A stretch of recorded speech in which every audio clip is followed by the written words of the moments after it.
ये चिप्स का पैकेट एक वक्त पे सिर्फ 10 रुपए का आता था और आज यही पैकेट 20 का हो गया है। या हो सकता है अगर अभी भी ये 10 का है तो इसके अंदर का जो कंटेंट है वो आधा रह गया है।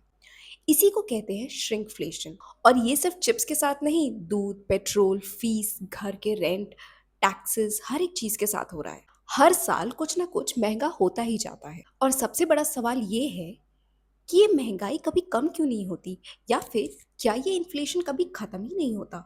सबसे पहले जानते हैं कि आखिर इन्फ्लेशन क्या होता है। सिंपल भाषा में समझे तो मान लीजिए आपके पास 100 रुपए है और एक चॉकलेट की कॉस्ट आती है 10 रुपए।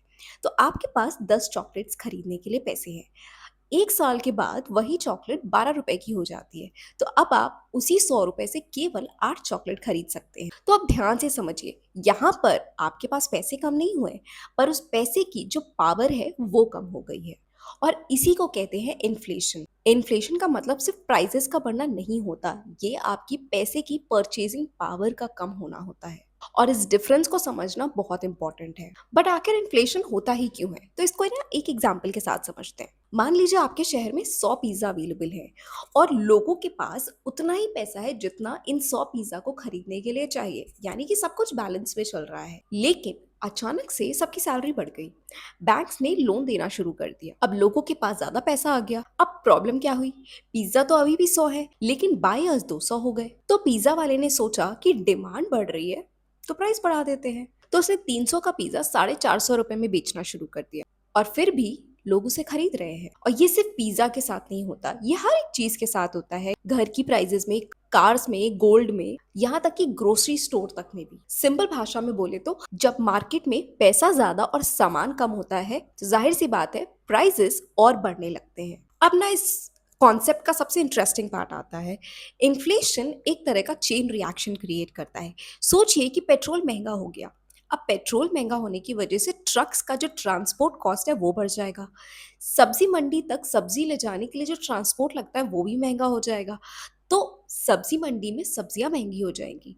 अब अगर सब्जियां महंगी हो गई तो रेस्टोरेंट्स को वही सब्जियां अब थोड़ी सी महंगी मिलेंगी। तो अब अगर रेस्टोरेंट सब्जियां महंगा खरीद रहा है तो उसके फूड के प्राइसेस भी बढ़ जाएंगे। अब रेस्टोरेंट्स अपने फूड प्राइसेस बढ़ा रहे हैं तो जाहिर सी बात है डिलीवरी कंपनीज अपने डिलीवरी चार्जेस बढ़ा देंगे। फिर एम्प्लॉयज बोलने लगते हैं कि सर घर चलाना मुश्किल हो गया है, सैलरी बढ़ाइए। तो कंपनी सैलरी बढ़ा देती है। अब सैलरी बढ़ा रही है तो उसके बदले में वो अपने जो प्रोडक्ट्स क्रिएट कर रही है उसकी वैल्यू बढ़ा देती है और फिर ये साइकिल जो है आपकी चलती ही रहती है। इसीलिए इन्फ्लेशन को सिर्फ प्राइस इंक्रीज नहीं कहा जाता, ये एक डोमिनो इफेक्ट की तरह पूरी इकोनॉमी में फैल जाता है। एक चीज महंगी होगी तो फिर उससे जुड़ी हुई दूसरी, फिर तीसरी, और ये सिलसिला चलता रहता है जब तक हर एक चीज पे इसका असर नहीं पड़ जाता। तो क्या महंगाई कभी कम नहीं हो सकती? हो सकती है, लेकिन बहुत कम।